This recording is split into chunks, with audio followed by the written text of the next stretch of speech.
pagi dan salam sejahtera bagi kita semuanya. Sebelumnya saya mengucapkan terima kasih pada Kepala Sekolah SDN 35 Pana dan rekan-rekan guru yang ada di SDN 35 Pana. Baiklah, untuk hari ini saya mengucapkan terima kasih pada rekan-rekan guru dan kepala sekolah telah meluangkan waktunya ya untuk melihat atau mendengarkan presentasi yang telah saya buat. Di mana untuk presentasi hari ini adalah program dari PKG PJOK, di mana kemarin kami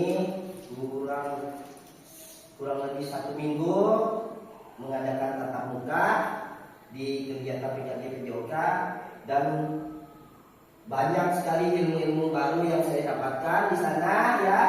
Dan juga ini adalah rancangan dari RTL atau rencana tindak lanjutnya di dalam KBS, kelompok belajar sekolah yang ada di SDN 35 Pana ini. Baik, RTL yang saya ambil, yang saya rancang pada pagi hari ini ya, yaitu sehat dan bugar dengan permainan tradisional ya, di mana untuk permainan tradisional ini sudah cukup lumayan punah ya, dari olahraga yang lagi tren seperti bola kaki, voli, basket ya. Nah, di sini untuk permainan tradisional yang saya ambil adalah gobak sodor. Gobak sodor, kalau bahasa daerah masing-masing mungkin di Kabupaten Sanggau ini permainannya adalah main asem ya. Baik, kita lanjutkan. Nah, di sini untuk latar belakangnya ya, yang saya ambil adalah itu permainan dari SEM, di mana SEM itu adalah Sport Education Model, adalah suatu pendekatan pembelajaran PJOK yang menawarkan pengalaman belajar yang lengkap dalam konteks kehidupan yang nyata dalam bidang olahraga. SEM bisa mewujudkan kepemimpinan murid atau student agency dengan memberi ruang dan melibatkan murid dalam memberikan suara atau voice ya, pilihan, lalu dan kepemilikan, itu ownership-nya. Yang selanjutnya, pendidikan gerak atau movement education adalah sebuah model pembelajaran dalam pendidikan jasmani dalam konteks pendidikan di Indonesia yang menekankan pada pengajaran komponen dan konsep gerak. Dan yang selanjutnya, bila dihubungkan dengan materi isu sosial anti-gender dalam PJOK, yang dimana tidak ada perbedaan antara laki-laki dan perempuan, itu nanti kita gabungkan ya. Ini untuk permainan dari gobak sodor ini yang kita libatkan adalah murid ya. Jadi untuk rekan-rekan guru itu sebagai koordinatornya. Dan juga untuk permainan SEM atau permainan dari gobak sodor ini nanti kita buat itu semuanya yang bermain atau yang terlibat itu semuanya murid.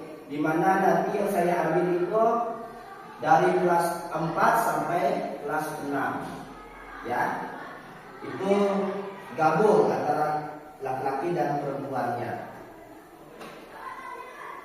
Nah, di sini adalah tujuan programnya. Ada 3 tujuan program dari RTL yang telah saya rancang. Yang pertama yaitu mengembangkan keterampilan fisik dan kesehatan, di mana visinya menciptakan peserta didik yang sehat, bugar dan aktif melalui kegiatan fisik yang menyenangkan dan beragam. Terus capaian yang kita inginkan yaitu peserta didik dapat melakukan berbagai jenis aktivitas fisik dengan teknik yang benar dan memahami pentingnya kesehatan. Di mana nanti kita membuat permainan, di situ juga kita akan melihat bagaimana kebugaran dan kesehatan dari peserta didik kita ya. Lalu langkah-langkahnya, melakukan survei minat peserta didik terkait jenis olahraga tersebut. Lalu merancang dan melaksanakan berbagai jenis olahraga berdasarkan hasil survei. Mengadakan sesi latihan sebelum pelaksanaan. Nah, di sini ada hasil yang kita harapkan, yaitu peserta didik menunjukkan peningkatan keterampilan fisik dan pengetahuan pemahaman mengenai pentingnya kesehatan.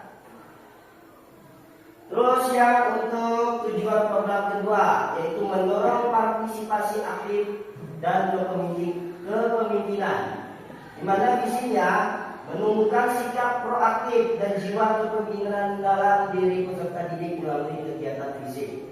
Capaian yang kita inginkan yaitu peserta didik dapat mengambil peran aktif dalam mengorganisir dan memimpin kegiatan. Nah di sini ya, jadi dalam permainan golok sodor ini dalam bentuk SEM atau Sport Education Model, di situ nanti peserta didiknya kita bisa memilih siapa yang sebagai panitia, wasit, dan juga pemainnya ya.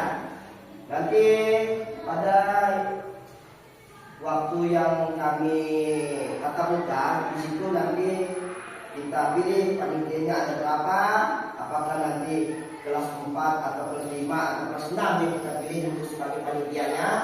Terus untuk jadi wasitnya siapa ya, terus nanti pemainnya siapa, nanti kita yang rancang lagi ya. Untuk pengalaman kami yang ada di tatap muka pada kegiatan kemarin, kita buat kayak piala dan piagamnya itu dari barang-barang yang ada, yang seadanya ya, seperti kardus atau kertas yang tidak pakai lagi. Nah itu yang kami gunakan, nanti kita bisa rancang lagi ya. Nah lalu hasil yang kita harapkan, peserta didik menunjukkan kemampuan memimpin dan bekerja sama dengan baik. Ini tujuan program yang ketiga, memfasilitasi pilihan dan kreativitas peserta didik, di mana visinya mendorong kreativitas dan kemampuan peserta didik untuk membuat pilihan yang sesuai dengan minat dan bakat peserta didik. Capaiannya, peserta didik dapat merancang dan mengimplementasikan kegiatan fisik yang kreatif. Untuk langkah-langkahnya, mengadakan sesi brainstorming untuk ide-ide kegiatan yang inovatif. Yang kedua, memberikan ruang dan waktu bagi peserta didik untuk mencoba ide-ide mereka. Lalu yang ketiga, mengadakan lomba atau kompetensi untuk kegiatan fisik yang dirancang oleh peserta didik. Nah ini nanti ya, kita rancang dulu permainannya. Yang saya buat itu adalah permainan golok sodor. Nanti kita tawarkan ke peserta didik apakah mereka minat atau tidak dengan permainan ini. Tapi kalau memang mereka merasa berminat ya, nanti kita arahkan mereka bagaimana cara permainan golok sodor ini ya. Jadi nanti kita buat video dalam bentuk video atau dalam bentuk materi yang peserta didik lebih paham. Nah hasil yang diharapkan, peserta didik dapat menghasilkan ide-ide kreatif dan mampu mengimplementasikannya ke dalam kompetensi. Nah ini adalah struktur program dan mitra dalam komunitas belajar (KOMBEL) ya, atau KBS, kelompok belajar sekolah. Satu yaitu struktur programnya. Program kegiatan kokurikuler di SDN Negeri 5 mana. Nanti saya sudah tetapkan yang nanti kita adakan di sekolah kita ya. Murid yang terlibat adalah kelas 4 sampai dengan kelas 6 untuk siswa laki-laki dan perempuan. Jadi kenapa saya memilih kelas 4 dan kelas 6? Karena untuk kelas 4 dan kelas 6 ini saya rasa mereka sudah bisa kita arahkan ya. Jadi untuk yang kelas kecil, kelas 1 sampai kelas 3 itu mungkin nanti kita arahkan sebagai pendukung atau penontonnya saja ya.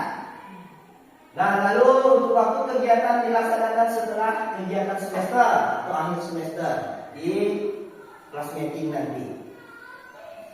Penanggung jawabnya adalah kepala sekolah dan seluruh guru yang terlibat.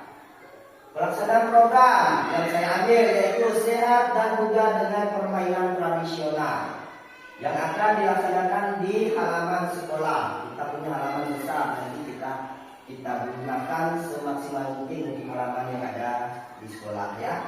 Terus yang kedua, mitra dalam komunitas belajar atau KOMBEL, mitra dengan guru kelas sebagai koordinatornya dengan masing-masing kelas yang mengikuti lomba. Nanti wali kelas 4 sampai kelas 6 itu nanti mungkin bisa mengarahkan murid-muridnya. Jadi yang guru-guru yang lain bisa membantu lah ya, membantu untuk mensukseskan kegiatan ini nanti. Lalu yang berikutnya, peserta dan pihak lainnya yang terlibat adalah murid. Nah, ini kita fokus kepada murid ya. Lalu pernyataan tentang kapasitas yang dimiliki kelas atau sekolah. Di sini ada 5 aset ya. Nah, yang pertama itu aset atau modal manusia seperti kepala sekolah, guru, peserta didik.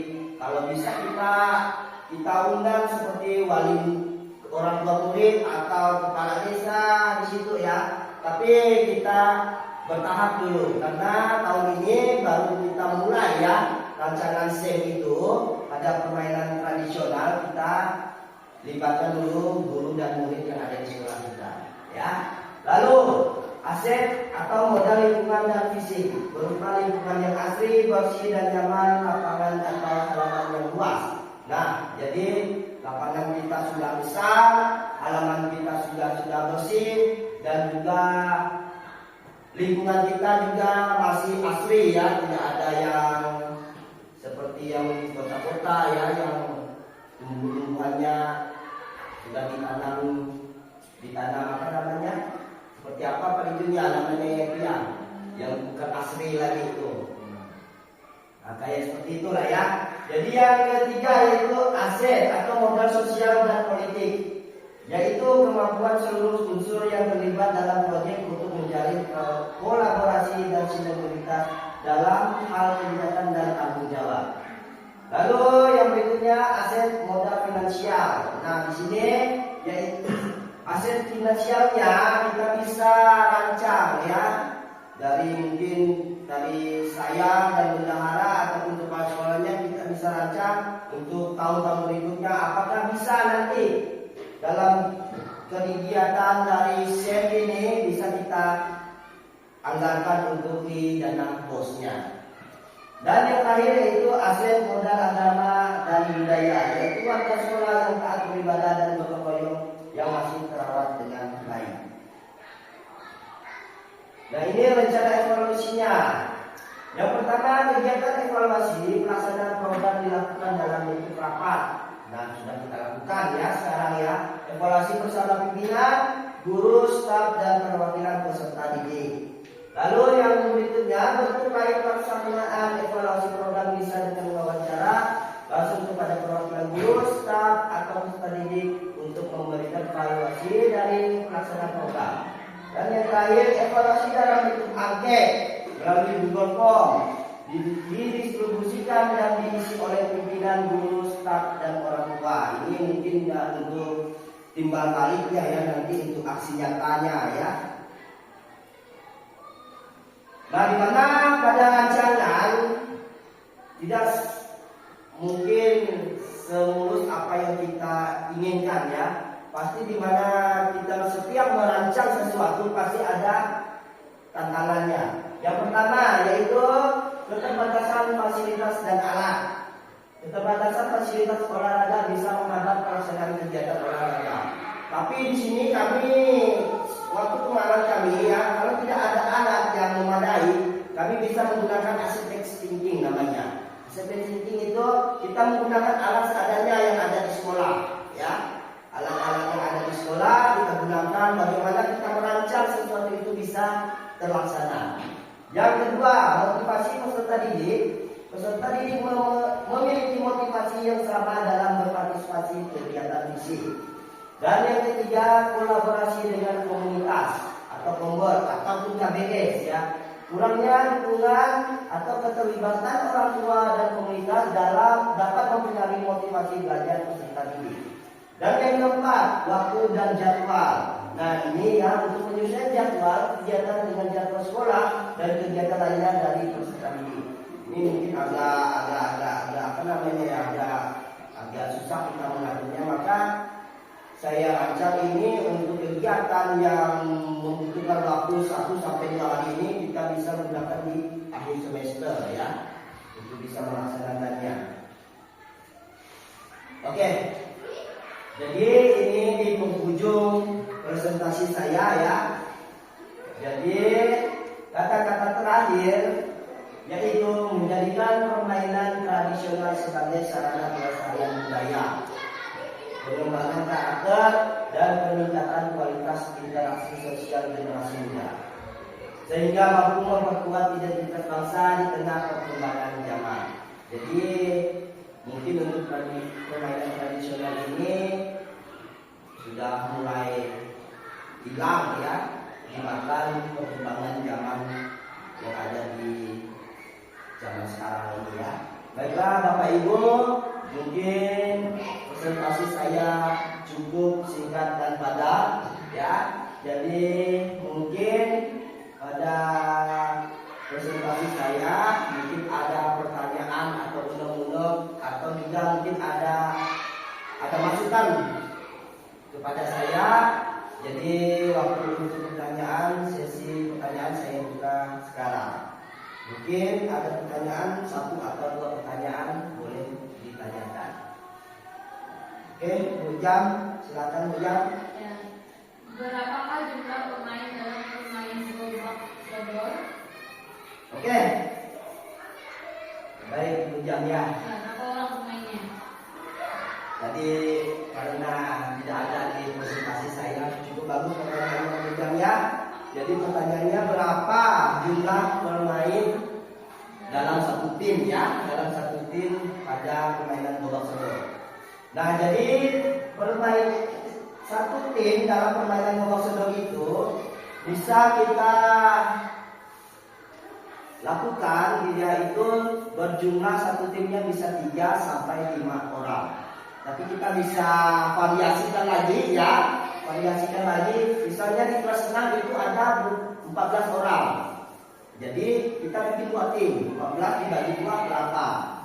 Ya. Jadi minimal 3 orang bisa kita lakukan permainan itu, ya. Oke, Bu Jam, terima kasih Bu Jam. Apakah sudah terjawab pertanyaannya? Terima kasih Bu Jam. Selanjutnya ada pertanyaan lagi.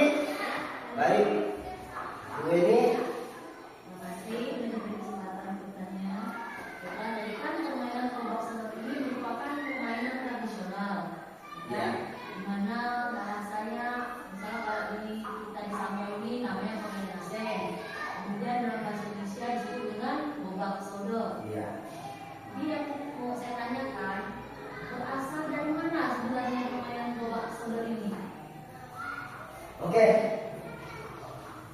Pertanyaan Bu ini juga cukup bagus juga ya. Jadi pertanyaan ini tidak terlintas di benak saya ya, dari orangnya, jumlah timnya dan juga berasal dari mana. Baik, saya coba untuk menjawab ya Bu ini. Pada dasarnya ya Bu Wen, kita ini dari kecil sudah pernah yang memainkan ya dalam permainan gobak sodor ini atau dalam permainan sen ini ya. Cuma kita belum tahu nih berasal dari mana sih permainan gobak sodor. Otomatis setiap permainan itu pasti ada pencetusnya ya.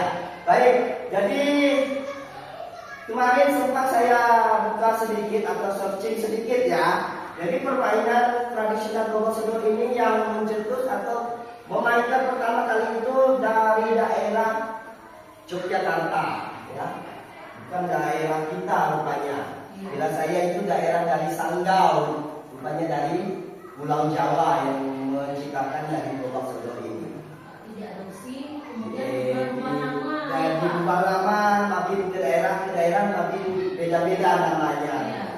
Jadi kalau di Sanggau ini jadi permainan Asen, ya itu.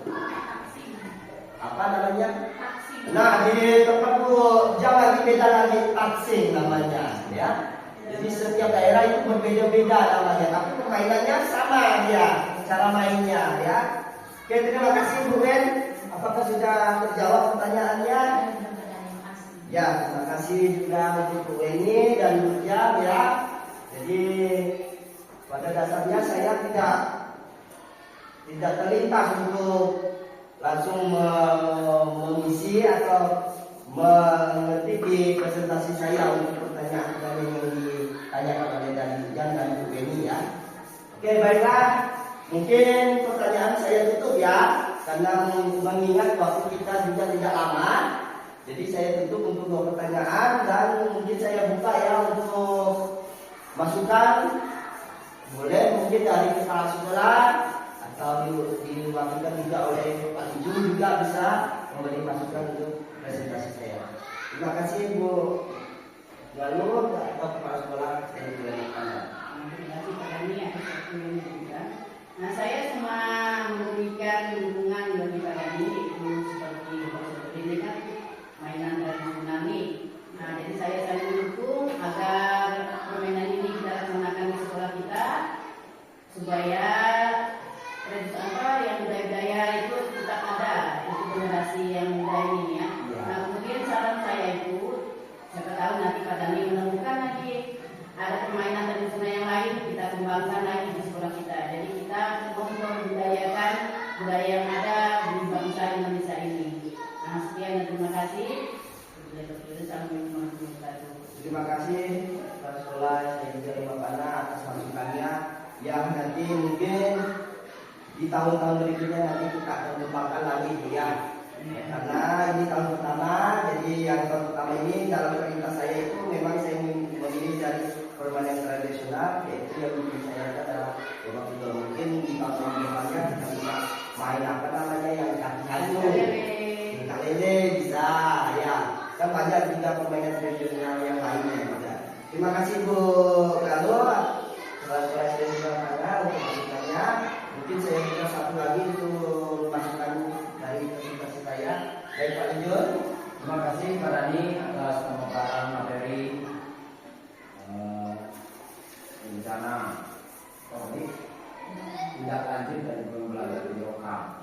Jadi saya mewakili rekan-rekan sesama guru, tentunya mendukung juga di mana bahwa sebagai satu tim, satu sekolah tentunya sangat mendukung program yang baik, terutama di sini tadi yang dikatakan Pak Dani adalah untuk membentuk karakter atau pengembangan karakter kepemimpinan siswa supaya mereka lebih aktif, kemudian bisa menunjukkan kekompakan kegotong-royongan di dalam kehidupan keseharian mereka yang nantinya bisa terrealisasi atau diwujudkan di dalam kesehariannya di lingkungan mereka sendiri. Jadi kami semuanya mendukung program itu karena memang satu sekolah tentunya ingin sekolahnya juga berkembang dan maju. Terima kasih. Terima kasih Pak Ijul atas dukungan dan masukannya. Ya mungkin ya, jadi untuk tahun ini RTL yang saya buat kita bisa laksanakan dengan sungguh-sungguh ya. Jadi mungkin kedepannya di akhir semester, sebelum akhir semester kita sudah merancangkan lagi siapa yang jadi panitia dan siapa jadi pemain dari peserta didik ya. Jadi kalau saya rasa ini bisa berjalan dengan lancar, mungkin saya lebih semangat lagi untuk tahun depannya mencari inovasi-inovasi yang lainnya untuk merancang dari permainan tradisional yang ada di Kabupaten Sanggau juga bisa ya. Mungkin adalah permainan tradisional dan Kabupaten Sanggau ini. Ya terima kasih untuk semuanya ya telah mendukung apa yang sudah saya rancangkan pada kegiatan pagi hari ini. Ya misalnya kalau ada kurang atau lebih saya mohon maaf. Saya tutup presentasi saya. Wabillahi taufiq wal hidayah. Wassalamualaikum warahmatullahi wabarakatuh.